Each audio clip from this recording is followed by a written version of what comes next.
South Hills. My name is Efren Peña. I'm the campus pastor here at South Hills Santa Clarita, and it's truly a blessing and an honor to have you here this morning with us. My heart and my prayer is that God would take you on an incredible journey today, that He would inspire you and encourage you through His Word, and that you will leave here differently than how you came in. Amen. And so we are kicking off today our Family Month series. Man, and I'm so excited about not just today, about the chili, because I keep thinking about the chili, right? But this entire month is going to be filled with, like I said, tons of activities. 4 weeks of great family and friends bonding through our patio events, and 4 weeks of applicable biblical wisdom and insight regarding our relationship. And it's going to be so good. And so this new series is titled Rosters, right? If we had the vintage, we have the vintage kneecaps up there, and it kind of goes back to the old school players and whatnot. And so it's really cool. And so I'm excited, and I hope that you are excited as well. So let's jump right into it. Let me start off as I always like to do. I start off with a question to kind of get your noggin juices flowing and get you understanding where we're going. How many of you like heist movies? All right, raise your hand. Heist movies, right? Where someone or a group of people are planning on pulling off a robbery. I know, we're in church. I know. All right, don't be oversaved this morning. All right, let's jump on them, because I know you all watch these movies, and don't pretend, right? Anyway, so movies like Ocean 11, The Italian Job, Inception, Inside Man, Heat, right? Fast and Furious, like all of those are good movies. Movies where a group of people decided to go rob something. And don't leave here saying, man, Lord spoke to me, He told me to go rob stuff. No, that's not what we're talking about. It's the question to get your juices flowing, right? I like these kinds of movies, right? I know stealing is wrong, but I like when someone has an impossible task that's in front of them, that has to go out and recruit all the right people to pull this job off. They're each one is kind of quirky in of itself, and they have different set of skills and specialties. There's always one or two that don't get along together. They're always like bickering about, right? But they come together to do this impossible thing, and it's so much fun to watch, right? It's like good movies. Now, I think so much of what you and I, are trying to do with our lives here on earth feel impossible at times, right? To be a good person in the world, to battle your anxieties, to keep a marriage together, to raise your kids well, right? To not slap your coworkers. Like all of that sometimes feel impossible, right? Listen, I'm just telling the truth, right? Because you've all thought it at some point or another, okay?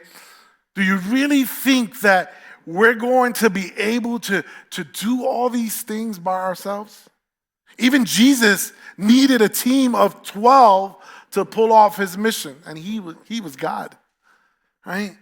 So you're going to need at least a strong starting five, right? You're going to need at least a solid starting five. Look, listen, Michael Jordan couldn't do it on his own, and we're not Michael Jordan, so, right?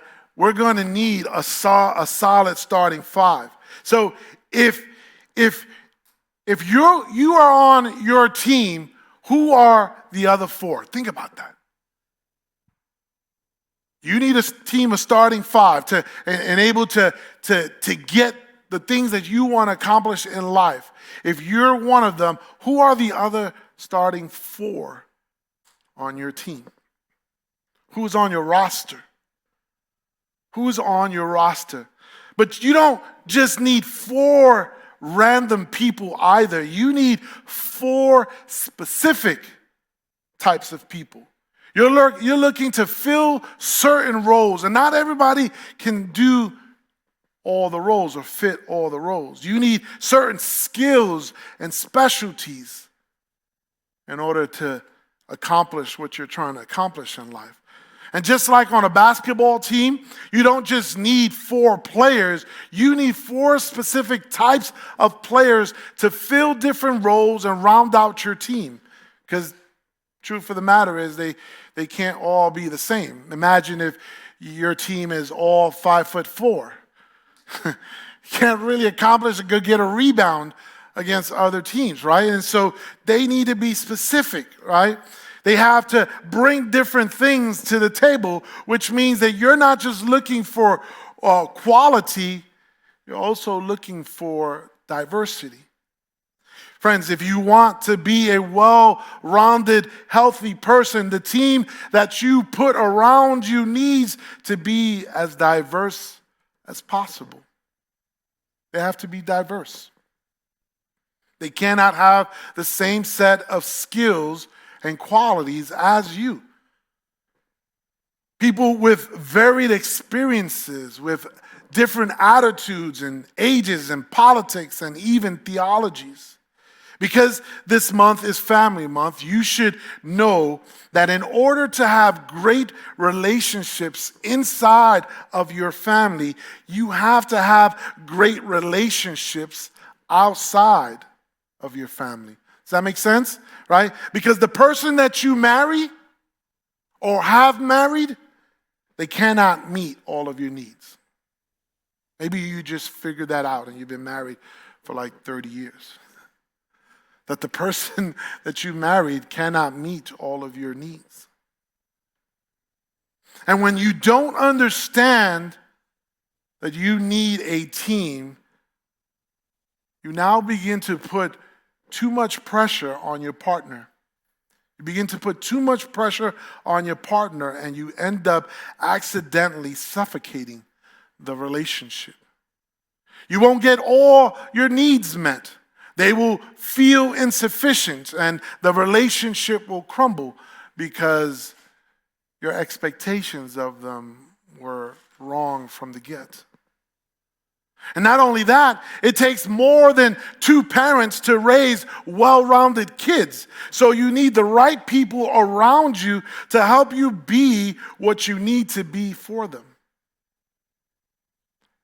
So you need a strong starting five. So who are those people? Who is on your roster? What are these 4 indispensable roles that we all need to fill in our lives? This is what the next 4 weeks are going to be about. The next 4 weeks, I'm going to give you the roles that you will need, the other 4 people on your team, to accomplish incredible things. You're going to need a ride or die. Right? You're going to need a coach, you're going to need a sparring partner, and you're going to need a protege. Those are the 4 relationships that you're going to need. So the first one that you need a ride or die. You need a ride or die. Let's start by defining what is a ride or die. A ride or die is someone who's seen you at your worst and still believes in you, encourages you, and is loyal and available to you. That is your ride or die. You don't have to raise your hand, but how many of you already know who your ride or die is? Right? Proverbs 17:17 says, a friend is always loyal and a brother is born to help in time of need. Now, we know what the opposite of that looks like, right? Where you're under the impression that you just made a great new friend, but it turns out that they were just trying to sell you essential oils, right? Or get you to join their homeschool cult or sign a petition, right? Or it felt like you were friends for a while, but then as soon as you finished helping them with their remodeling project, they ghosted you. Or maybe they're good to get together, but you always have to be the one that initiates it. Go where they are and probably pick up the tab as well. They're not bad people, but the connection is a little one-sided, if you would. Or the connection starts to feel like it's a constant competition. Have you had one of those, right? It feels like they're always trying to one-up you. It's like they don't know how to celebrate your wins or allow you to be in the spotlight. They always manage to make everything about them. Or They're fun to go dancing with, right? They're hilarious dinner guests, but all the conversations sort of stay on the surface. After a while, you realize that there are people you talk small talk with. You talk about football, the weather, TV shows with, but not your kid's mental health or your financial stress or your midlife crisis. Or maybe you feel like you can say anything to them, but then you find out later that they told everyone else what you told them in confidence. Bless you. And maybe you've had so many of these experiences that you're starting to wonder if real friendships even exist. And if they did, what would it look like? There's a really interesting story in the Old Testament that talks to us about that. 1 Samuel chapter 14, that's where we're going to be jumping in. You can take a look on the screen, and it starts with verse 1. I'm going to jump around, but it starts with verse 1. One day, Jonathan said to his armor bearer, "Come on, let's go over to where the Philistines have set their outposts." But Jonathan did not tell his father what he was doing. Jump down to verse 4. To reach the Philistine outpost, Jonathan had to go down between two rocky cliffs that were called Bozez and Seneh. Verse 6. "Let's go across to the outposts of those pagans," Jonathan said to his armor bearer. "Perhaps the Lord will help us, for nothing can hinder the Lord. He can win a battle whether he has many warriors or only a few." So you got one guy who decided that he's going to take on an entire army all by himself. And he is asking his friend, to tag along. Now, if I'm that friend, I'm like, pass. That's a hard pass, buddy. I'm not interested, right? Sure, absolutely. It's a noble mission. Yes, I love your passion. I really do. But this is absolutely a bad plan. The odds of winning, or even surviving, are no bueno. Like we're gonna get killed. Like I didn't even finish writing my will. Like we're done. Like this is not good. And you think like maybe God will act on our behalf, but I'm gonna need a little more than that. I think I'm gonna need a little more than that. But this friend who Jonathan is asking for his support doesn't say any of that. Instead, he goes on to say in verse 7, "Do what you think is best. I am with you completely, whatever you decide." I read that and I wanted to slap him. Right? Because that's like, wow, that's deep. Like, did you not read what Jonathan wanted to do and how he was like, come on, dude. Like, oh, that's crazy. Another translation phrases it, "I am with you, heart and soul." Listen, we all know that's not the way our culture today works. We're more like, man, I might be with you half-heartedly on occasion, as long as nothing comes up and it's not too hot outside and you do everything the way I want it done. You know what else? We'll see, right? Count me in as a firm maybe, right? That's the culture we live in. That's the society around us. But that's not what we want from each other. That's not what we want from our ride or die. We want people who are with us, heart and soul, especially when you're in over your head. And Jonathan definitely was. You see, we want friends who truly know us, that we can be honest with. vulnerable, and transparent with. Friends who are committed to doing life alongside of us, who will show up when we need them, right? Who will inconvenience themselves on our behalf and excitedly invest in our success. Friends who look for ways to encourage and build us up, right? To build up our confidence, who convince us that we can do it when we're starting to doubt ourselves, because they're going to be there every step of the way, right by your side. This is the person that you call when you get the big news, good or bad.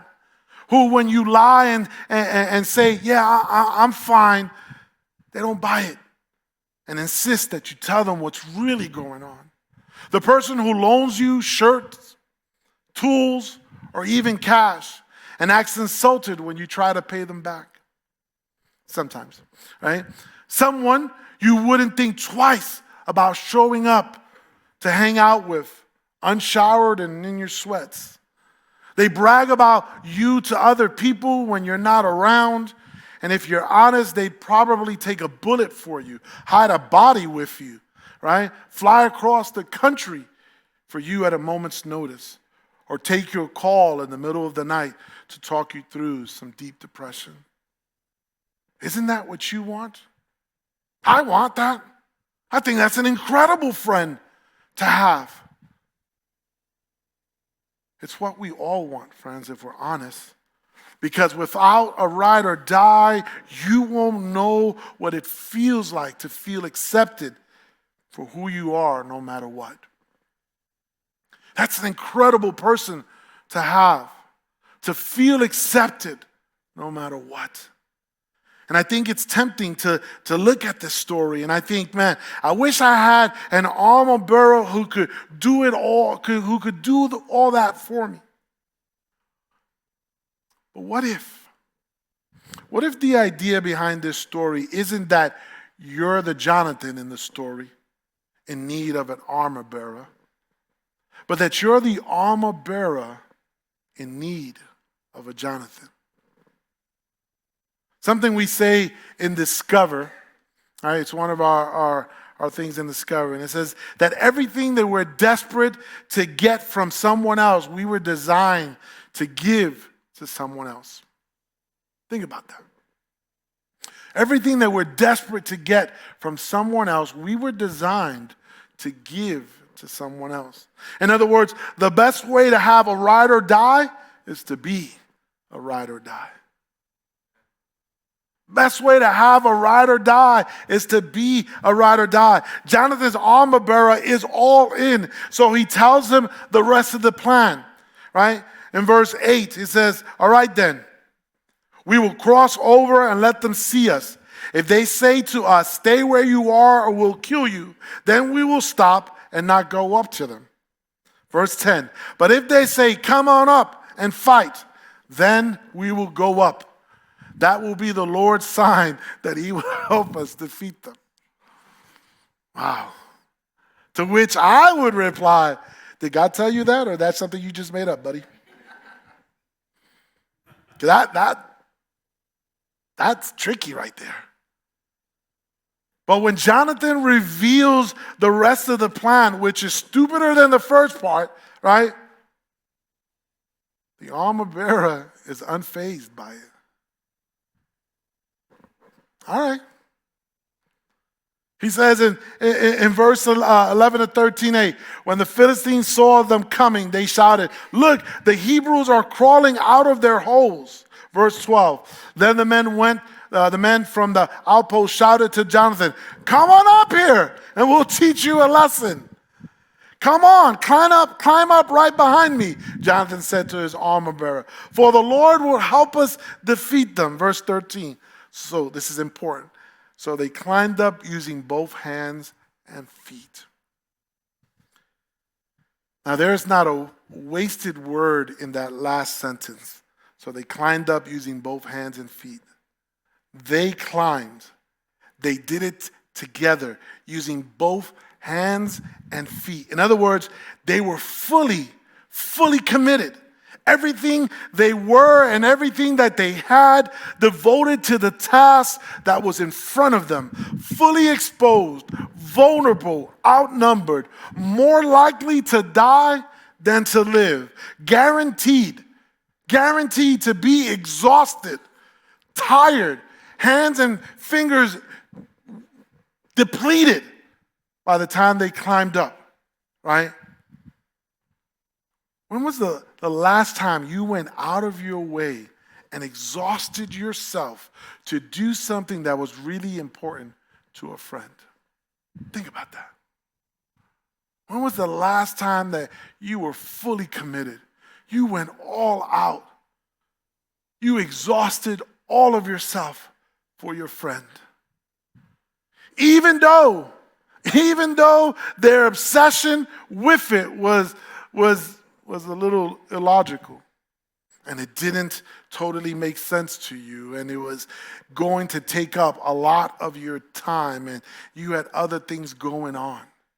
When was the last time you did that for a friend? This is why a lot of us don't have close friends. Being one is inconvenient, and true friendship is always two-way. Right? Being a true friend is inconvenient.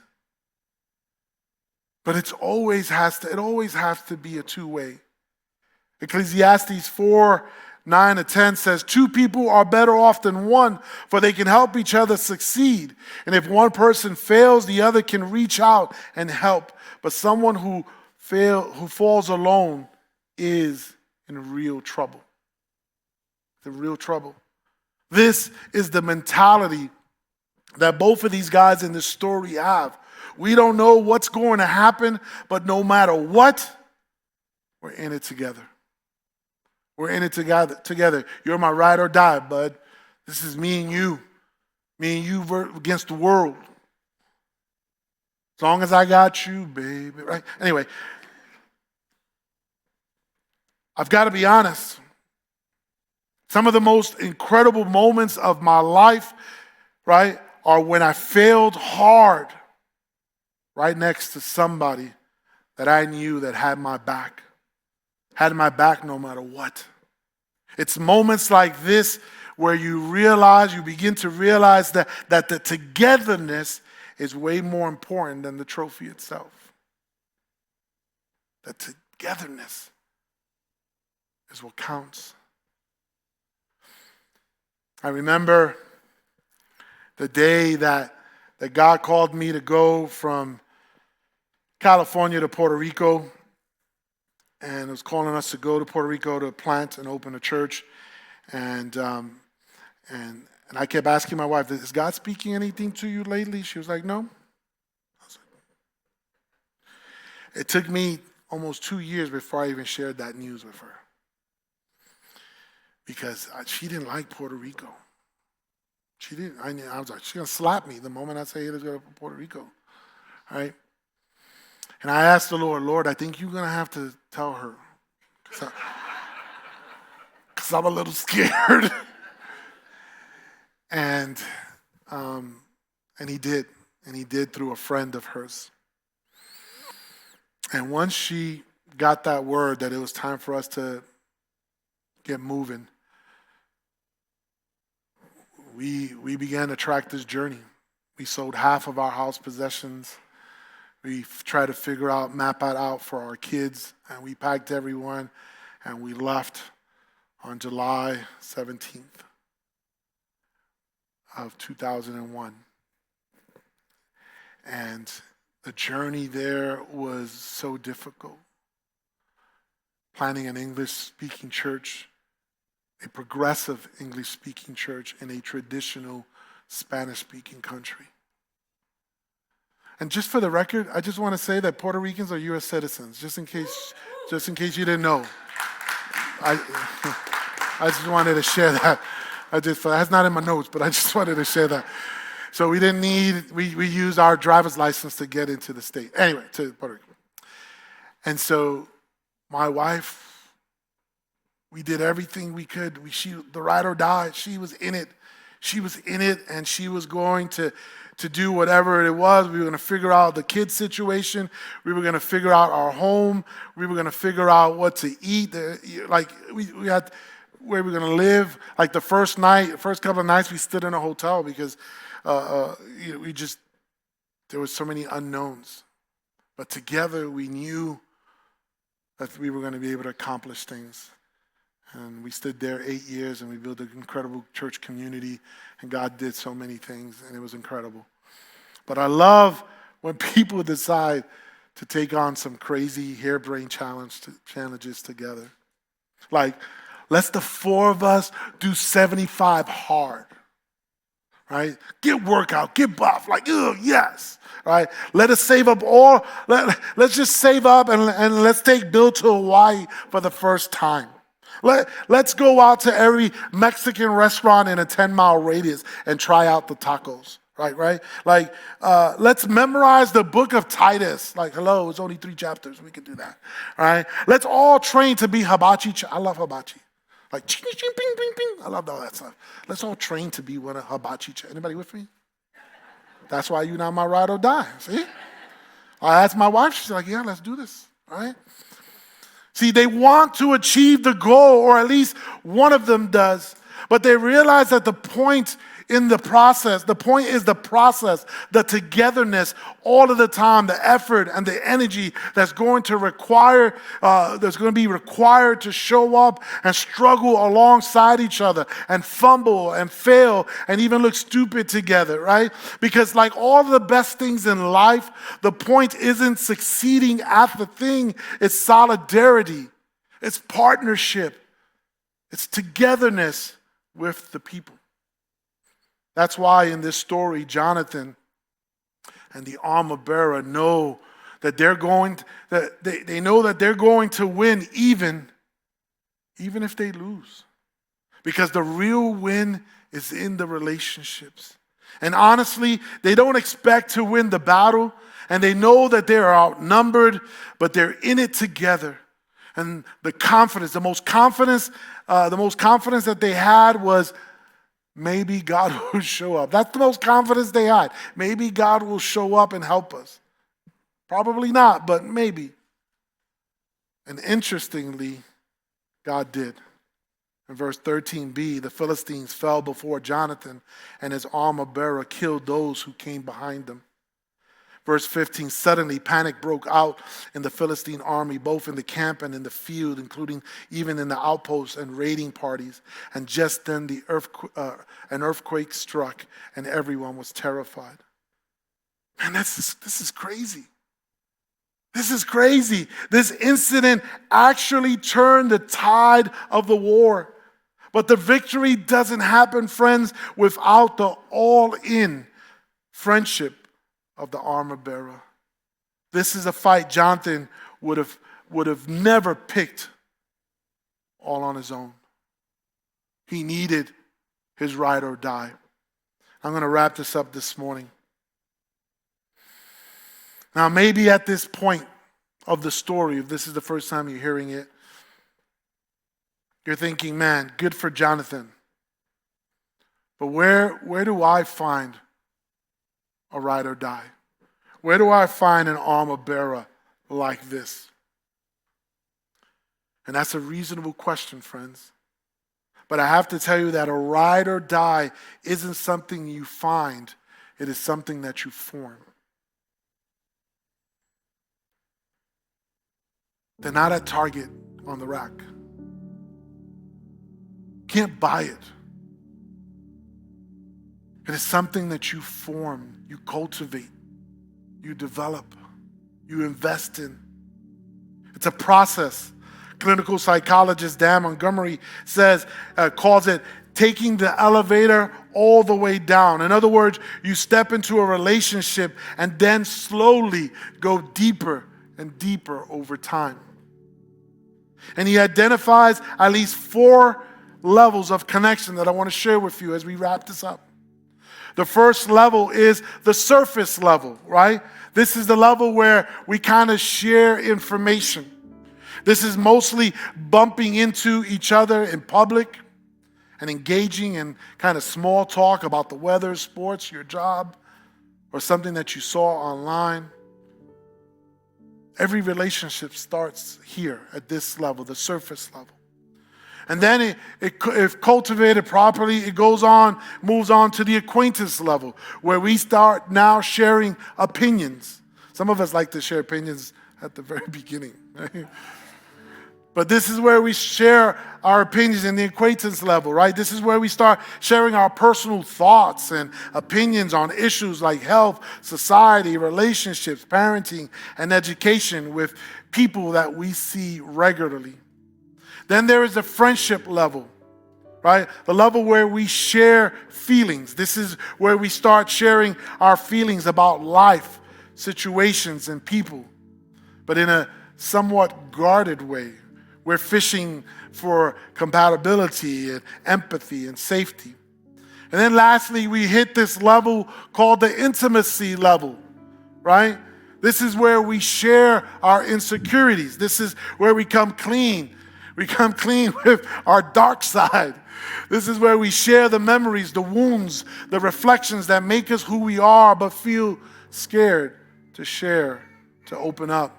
We also admit the dreams that we hold close because we're afraid that they may not come true. You see, it takes time to go from one level to the next. And rightfully so. It should. It's kind of like a red flag for someone you just met to go straight into the intimacy level. It's not cool. And at the same time, not everyone has the ability to go all the way down in the elevator with you. That's not how it works.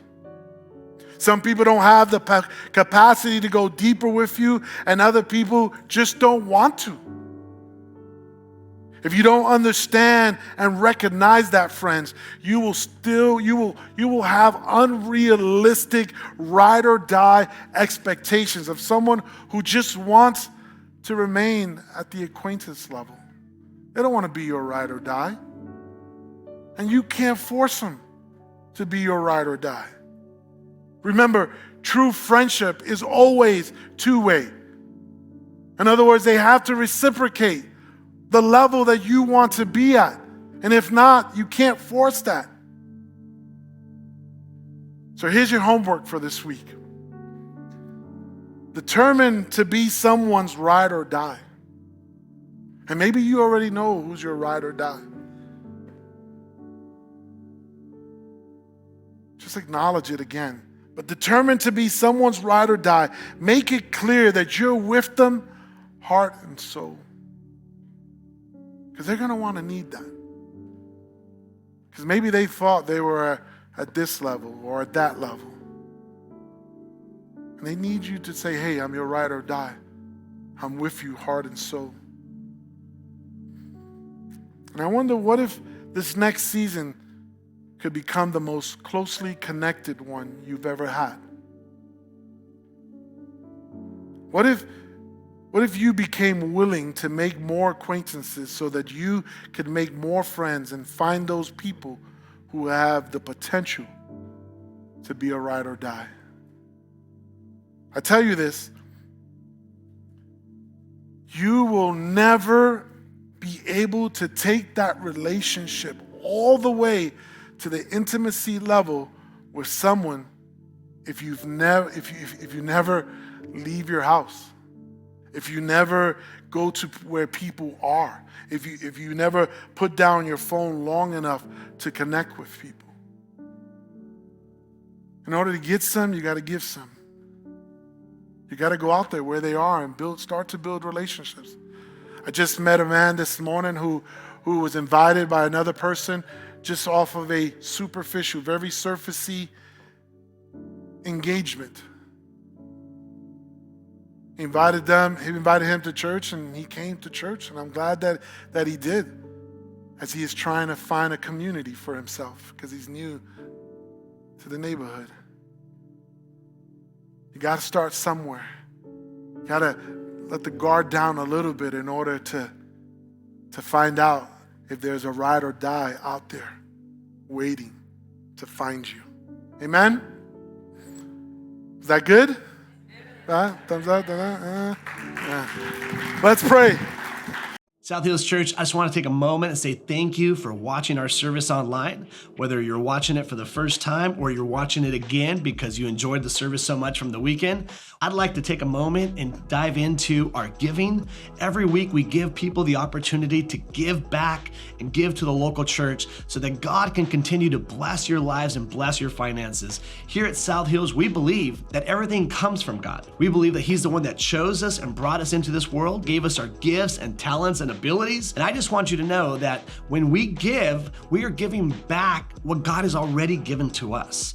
If you've ever seen any of our envelopes at a South Hills campus, you'll see on there that it says, every week at South Hills, your generosity is giving people the opportunity to live a better story. And there's a scripture on there in Matthew chapter 6, verse 21 that says, where your treasure is, there your heart will be also. So I want to encourage you today to click down below and set up your giving, whether it's for the first time or whether you're doing reoccurring giving. We have 4 ways to give here at South Hills. 1, you can do it in person at any of our campuses through an envelope. Or 2, you can actually text any amount that you would like to 84321. And the 3rd way is to download our Church Center app. I encourage you to do this one because the Church Center app gives you opportunity to stay connected with our church and your campuses. It's a great tool and resource for you to know what's going on. And the 4th way to give is to give online. You can go to southhills.org/give and you can set up your giving there. Whether you're a guest of our church or whether you are a member of our church, or whether you simply just like to watch our services, I encourage you to trust God with your finances so that He can bless and anoint your finances, and you can be trusting God in this journey of living life to the fullest. I love you, and thank you for watching our online service today.